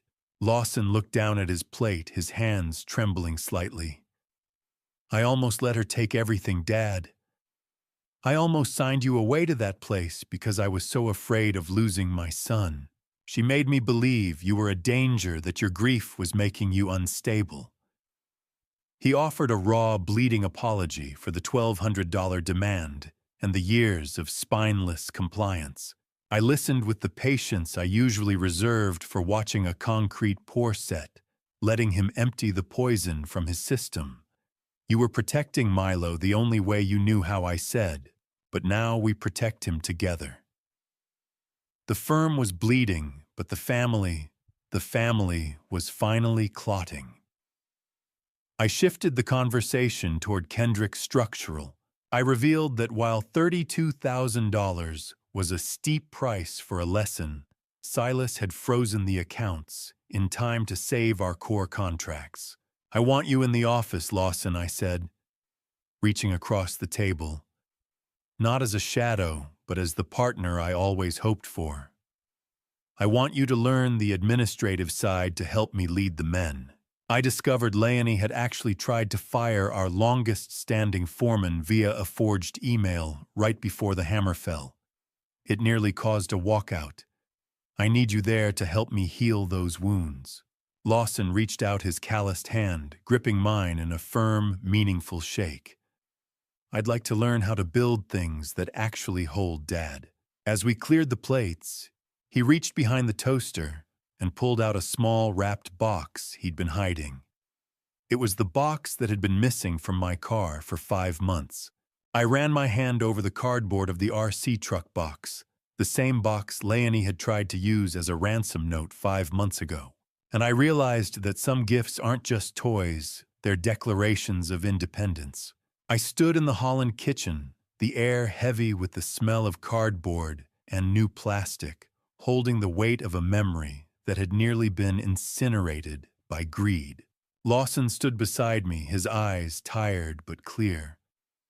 He confessed that he had hidden the box behind the toaster to save it from the donation bin Leonie had designated for unauthorized clutter. She had even gone so far as to tell Milo the truck was broken and dangerous, a final lie meant to poison the boy's view of my generosity and ensure he never asked for it again. I looked at the bright decals and the rugged off-road tires, seeing them no longer as symbols of my exclusion, but as the first brick in the new foundation we were building. I couldn't let her give it away. Dad, Lawson said, his voice steady. "I knew you'd want to be the one to open it with him." I nodded, my throat tight. "You saved more than just a truck, Lawson. You saved a piece of us." On a crisp Saturday morning in late January, I took Milo to a public park in Holland. The cold wind nipped at our ears, but neither of us cared. There was no 2-hour timer ticking in my pocket, and no signature was required for the right to breathe the same air as my grandson. We sat on a weathered park bench, the wood cold beneath us, and tore into the packaging together. I took my time showing him the steering trim and the throttle, explaining the structural durability of the chassis. I wanted him to understand the mechanics, to know that things built with care can withstand a lot of pressure. Have you ever watched a child realize for the first time that love doesn't come with a monthly subscription fee? Milo looked at the remote, his small hands feeling the vibration of the internal servos. "Is it really mine now, Grandpa? No rules?" he asked. I squeezed his shoulder.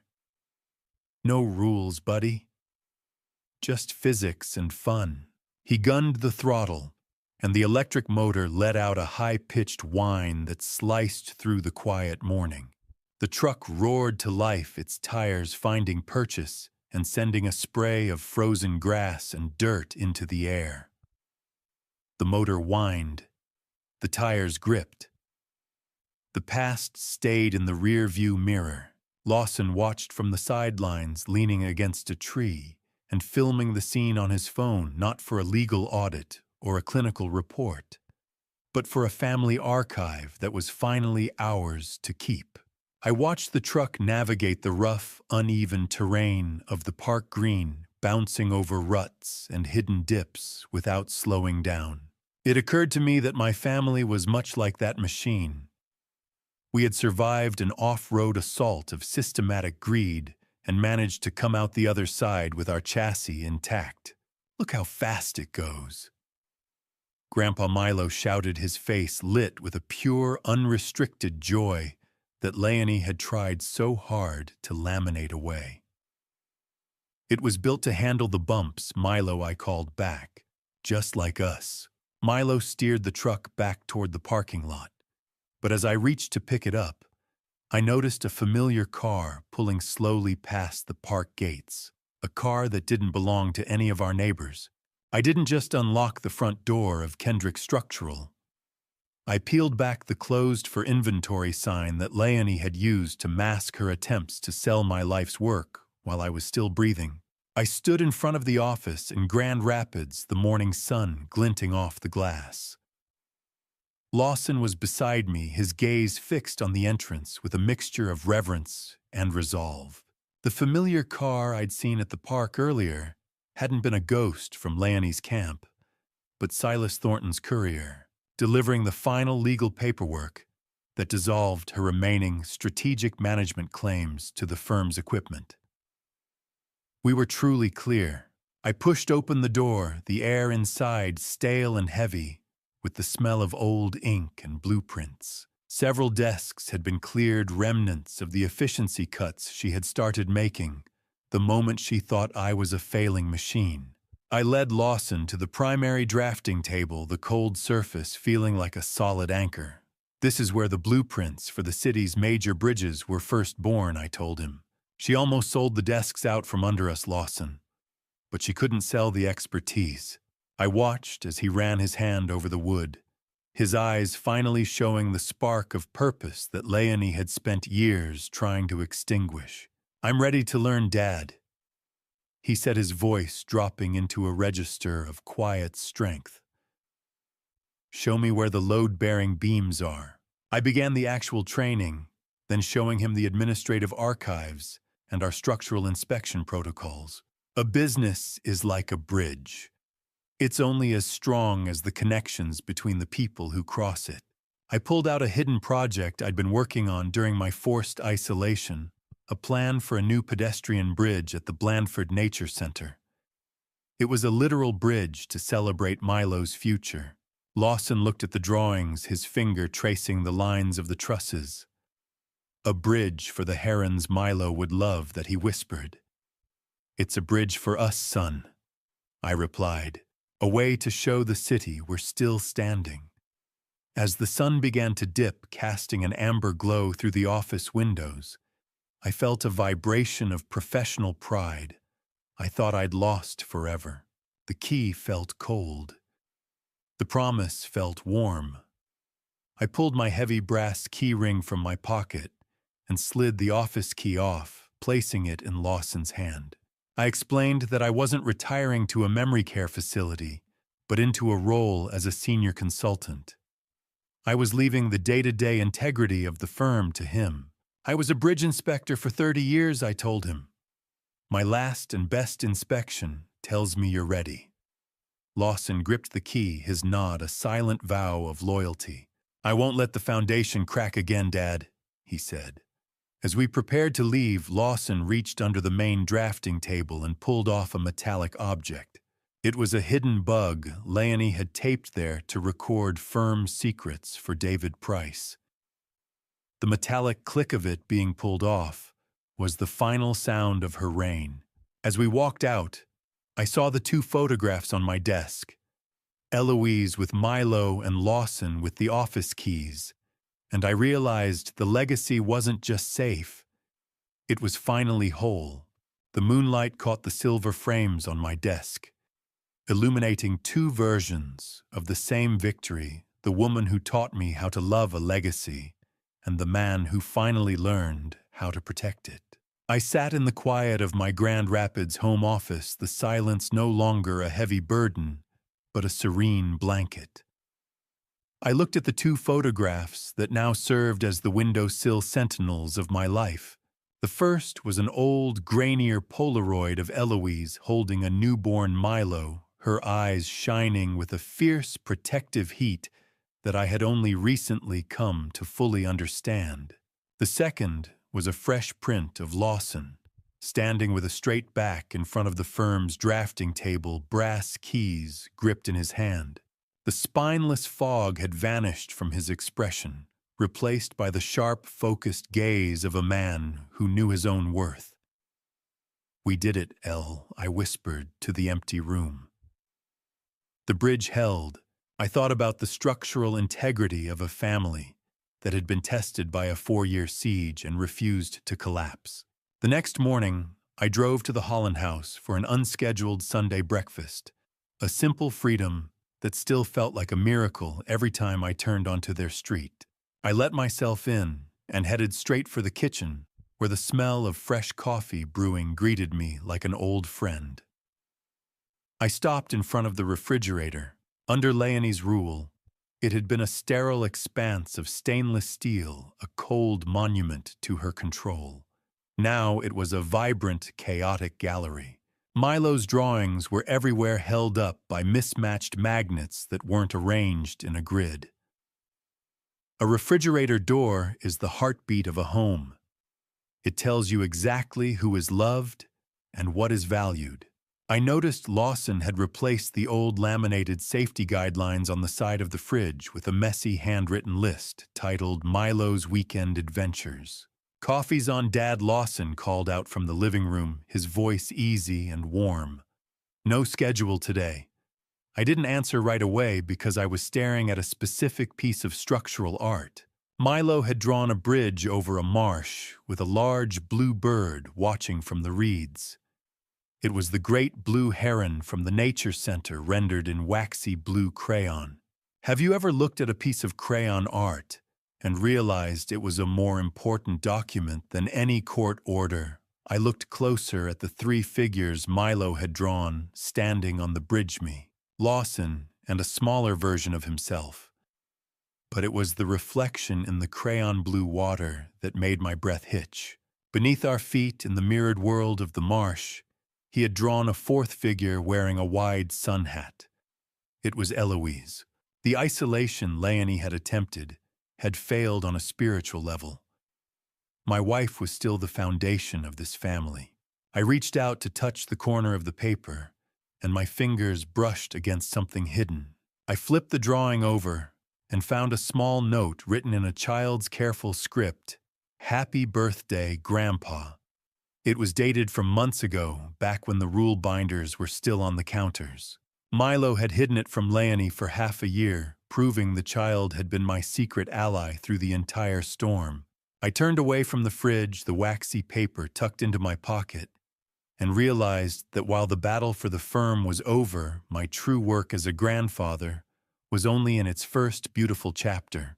If you're sitting there right now, comfortable in your chair, and you can't remember the last time you saw your grandson without a witness or a stopwatch, do you really believe you're in control? Or are you just following a structural diagram designed for your own demolition? I am an engineer by trade. I spent my life looking for micro cracks in steel and rot in timber, but I almost missed the collapse of my own family because the predator didn't carry a sledgehammer. She carried a laminate binder. Isolation is a load-bearing wall they remove while you're sleeping. By the time you notice the ceiling sagging, they've already sold the foundation. In the structural anatomy of abuse, the first sign isn't a locked door. It's a series of safety rules. It's being told you have to park 3 blocks away to spare the neighbors. It's being told that for the child's online security, your phone needs to be audited. These aren't just inconveniences. They are the preliminary cuts intended to sever your social ties before the final liquidation begins. You need to identify the Leonies of the world before they move in. They often use the strategic management excuse, the professionalization of your private relationships, to hide the fact that they are siphoning your legacy. The most dangerous predators don't look like criminals. They look like helpful, organized caregivers who claim to be protecting you from your own aging mind. Silas Thornton recently told me he is investigating 3 other families right here in Grand Rapids who were targeted by David Price. This liquidator wasn't just working with Leonie. He was part of a larger network of elder exploitation that preys on the quietest corners of our lives. Look at your checkbook right now. Are those your signatures, or are they just echoes of someone else's greed? If they're tracking your steps, it's because they're measuring you for a cage. I sat in my home office, the ticking of the clock in the background, the only sound in the nighttime silence. I knew I had to offer a final blueprint for survival. Don't wait for the new year to check your bank statements. You need to build your own war room before the first crack appears. Find your own Silas for legal protection and a Sandra for financial forensics. Audit your trust before someone else does it for you. Inspect your own life with the same scrutiny you'd give a bridge carrying your children's cars. Trust is a bridge. But even the best bridges need a periodic inspection. My story had a successful reconstruction, but I know many bridges collapse in total silence. I took the recovered $32,000 and used it to fund a local nonprofit that provides free forensic audits for seniors. I want my survival story to be a structural template, a way to ensure the next grandfather doesn't have to fight for the right to breathe the same air as his grandson. I reached out and closed the bridge journal one last time, the weight of the book feeling final and right. But as I stood up, I saw a familiar manila envelope sitting on the edge of the desk. It wasn't a demand this time, and it didn't contain a list of rules. It was a scratchy, hand-delivered thank you note from the son I almost lost to a structural failure of the heart.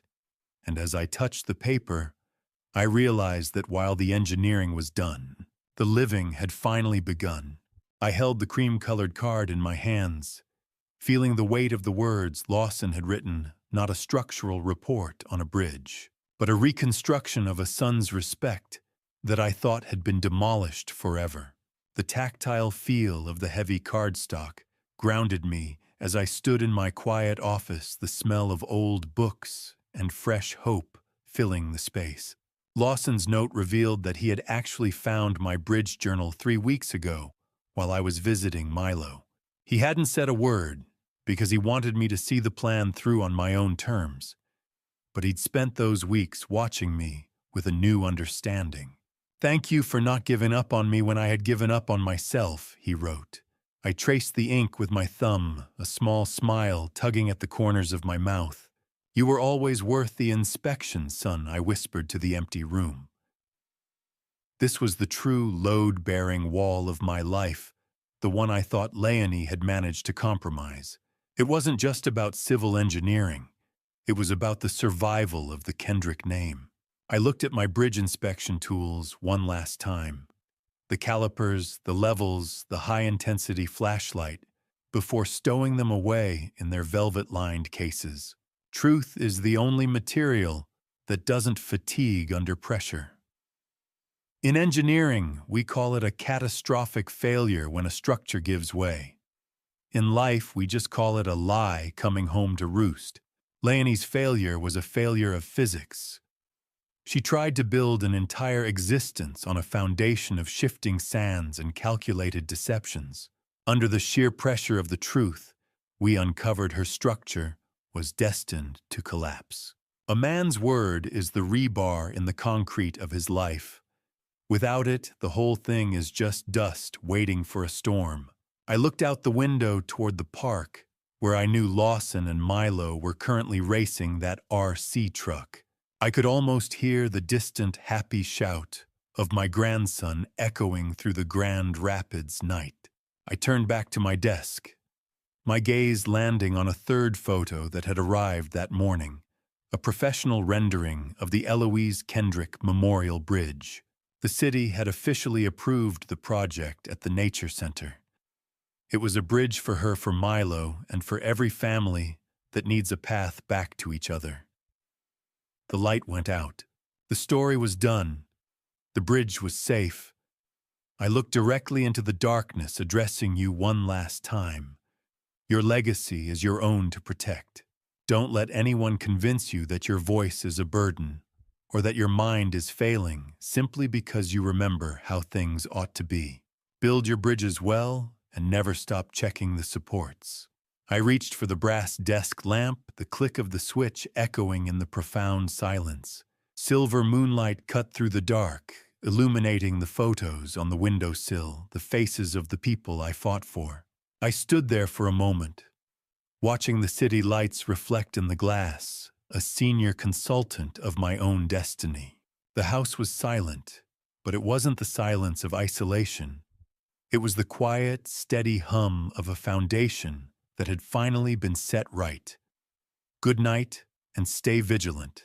I wasn't expecting the bank's notification to feel like a victory parade, but when the screen flashed with the restoration of $32,000, it felt like the final support beam of my life had just been bolted back into place.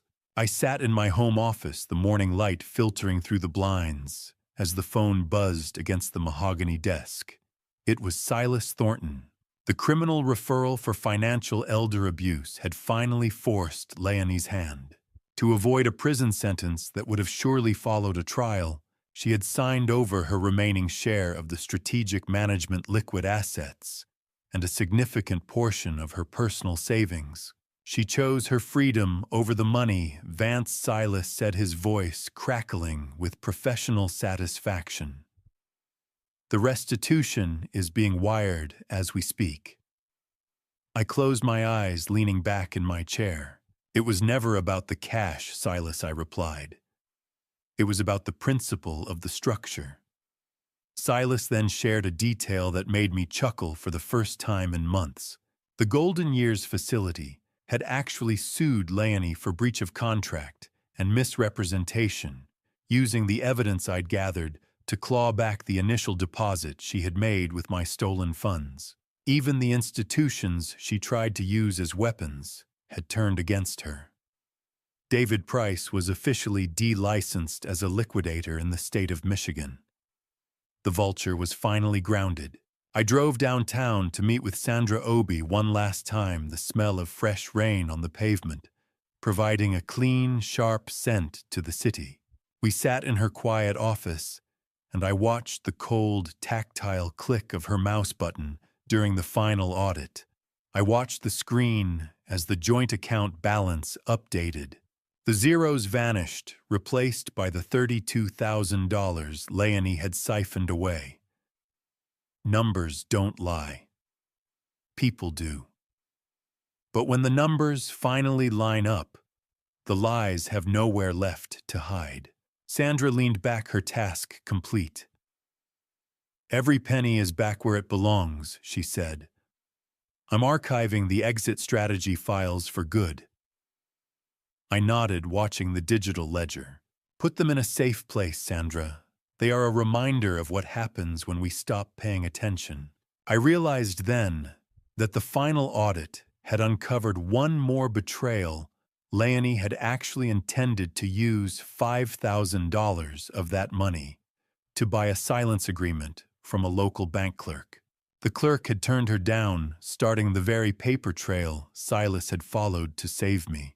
I stepped out of the building, the warmth of the spring sun hitting my face.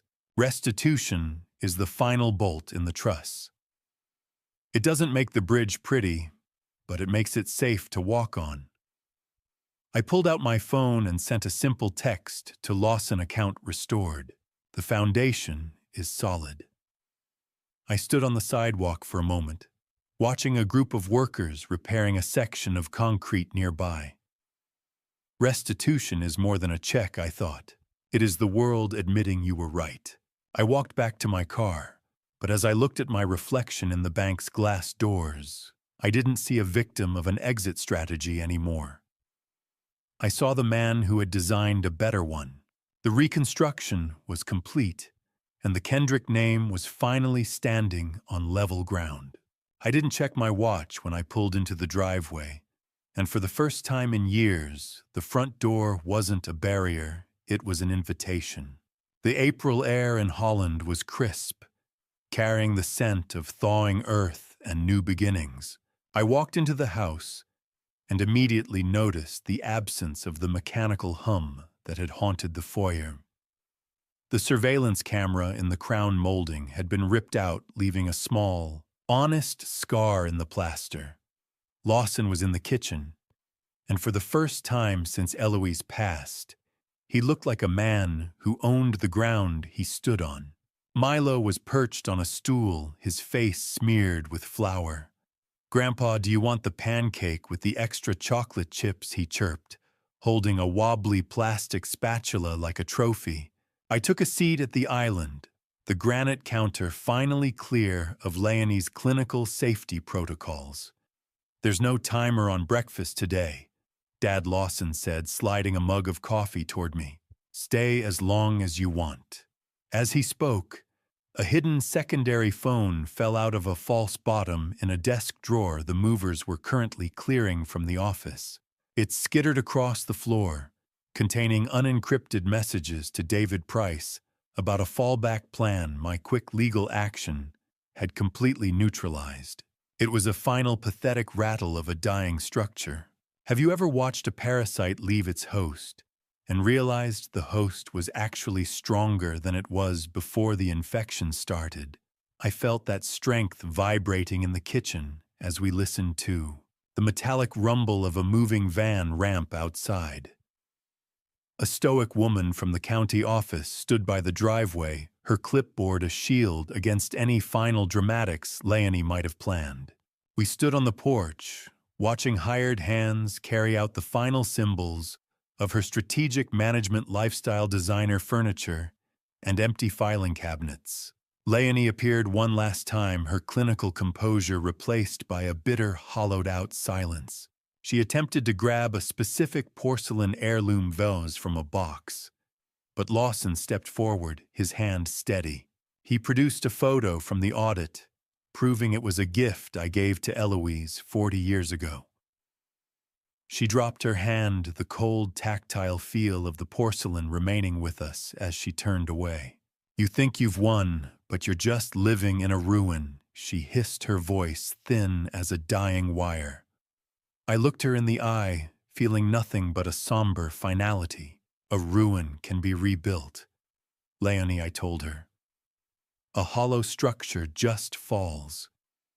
She climbed into an Uber, leaving the empty space in the driveway where her SUV used to sit like a permanent threat. The van turned the corner. The silence was the loudest thing I'd ever heard. Lawson leaned against the door frame, letting out a breath he seemed to have been holding for 5 years. "Is she really gone, Dad?" he asked, his voice barely a whisper. "She's gone, son," I replied, placing a hand on his shoulder. "The structural integrity is restored." I heard the sound of the deadbolt sliding into a new secure position behind us. I looked down at the porch, where the heirloom vase sat catching the morning light, and realized that while the house was finally empty of her, the true reconstruction was only just beginning in the room where Milo was waiting.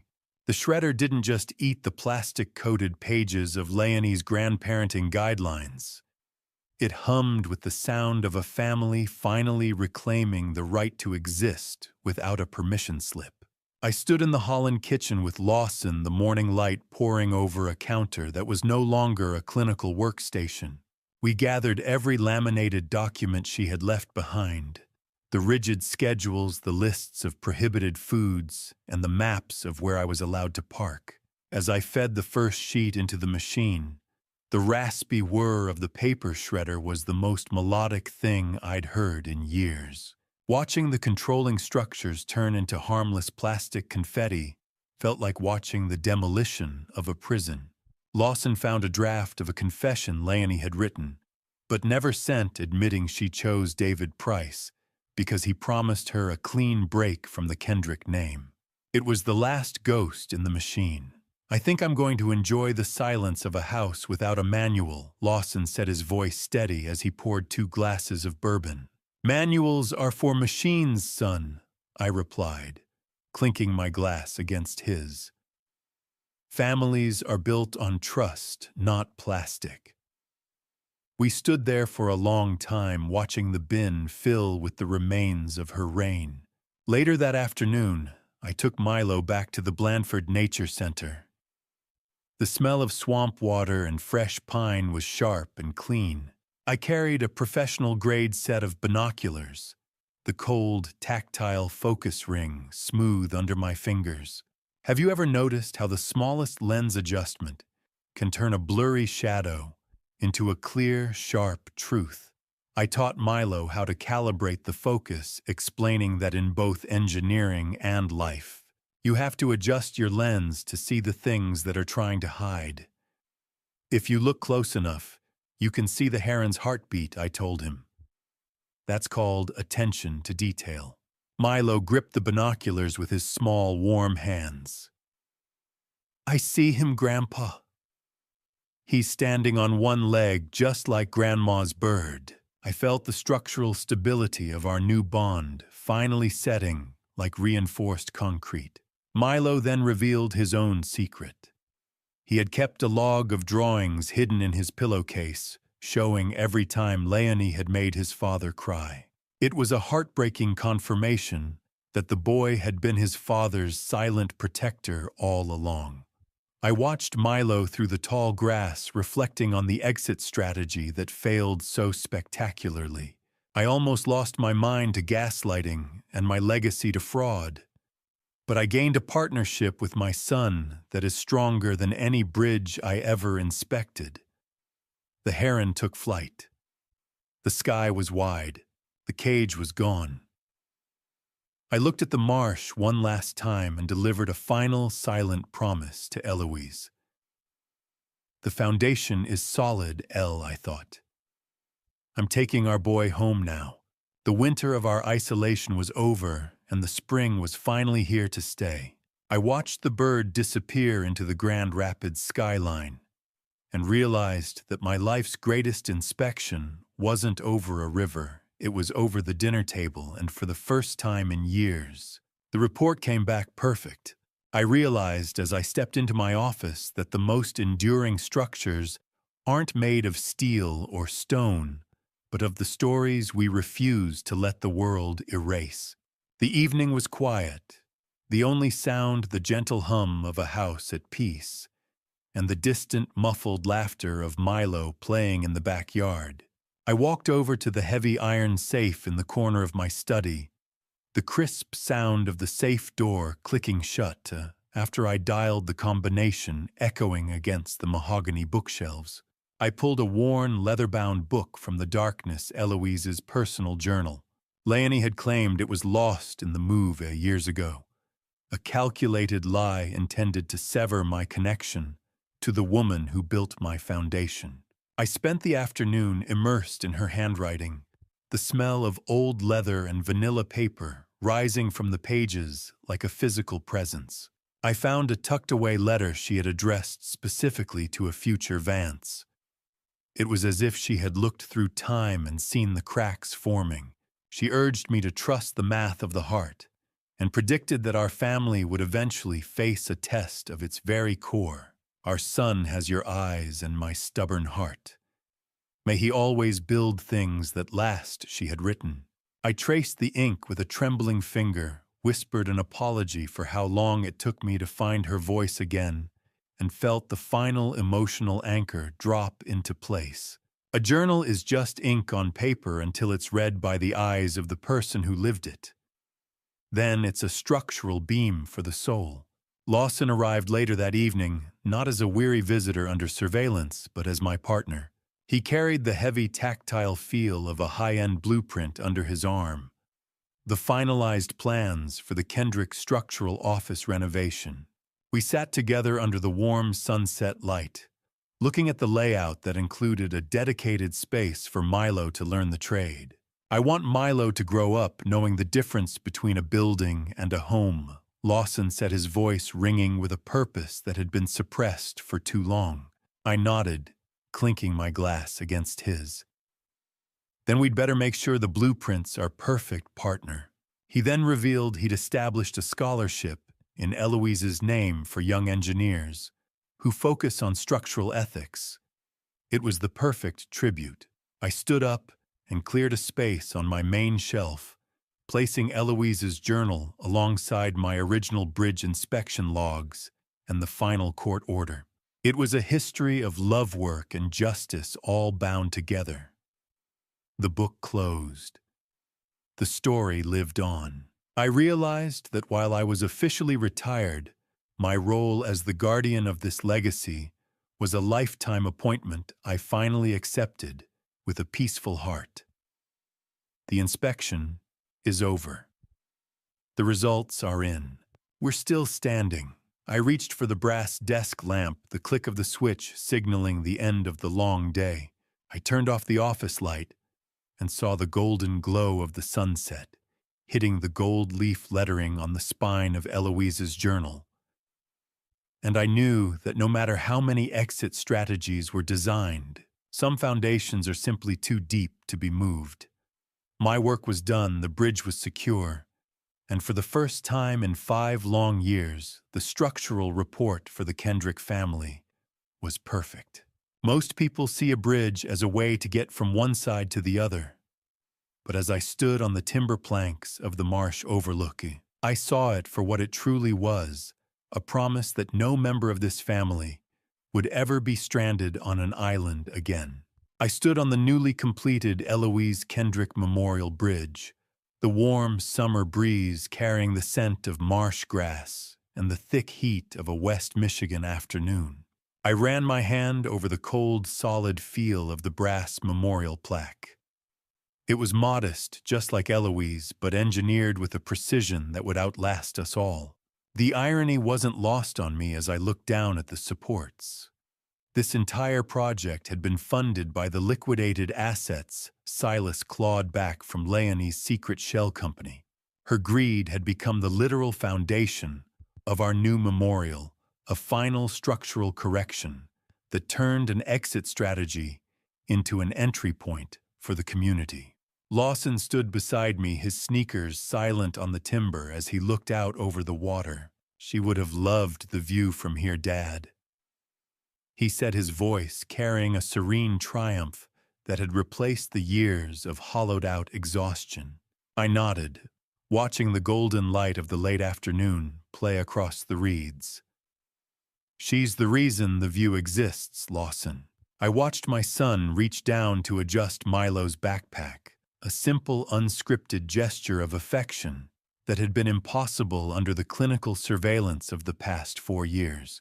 By fighting Leonie's cold, calculated control, I realized I hadn't just saved my own life. I had given Lawson the tools to be a father who leads with his heart rather than a manual. The cycle of isolation was broken. The structural integrity of the Kendrick men was finally a self-sustaining system bonded by a history we refused to let the world erase. A bridge is just a handshake between 2 shores. If the handshake is honest, the bridge will never fall. "I'm taking Milo to the engineering firm tomorrow," Lawson told me, a spark of professional pride in his eyes. "He wants to see the big blueprints." I smiled, thinking of the drafting table back at the office. "Make sure he knows he's the most important part of the design," I replied. "The case is closed. The bridge is open. The Kendricks are home." A final letter from Leonie's lawyer arrived this morning, confirming she has moved to another state and waived all future claims to the firm. The last tether was cut. I addressed the silence of the marsh one last time, a final message for anyone who might be listening. Isolation thrives in the dark, but it cannot survive the light of a forensic audit and the weight of a shared truth. Check your foundations, protect your legacy, and never ever let them tell you you're alone. Milo's laughter broke my reflection as he started to jog toward the trailhead. "Race you to the car, Grandpa," he shouted, his sneakers thumping rhythmically against the wood. I turned my back to the marsh, walking away from the overlook, flanked by the two men who carried my name. Behind us, the beating wings of a great blue heron taking flight echoed through the trees, a final release of the past into the soaring potential of the future. I watched my son and grandson disappear into the green of the woods, and I knew that while I was the one who inspected the bridges, they were the ones who would finally learn to cross them without fear. Looking back on everything that happened, I realized this family story was never just about money or legal papers. It was about the quiet ways trust can erode when you stop paying attention.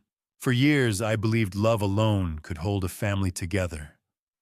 But this family story taught me that even the strongest bonds need honesty, vigilance, and courage to protect them.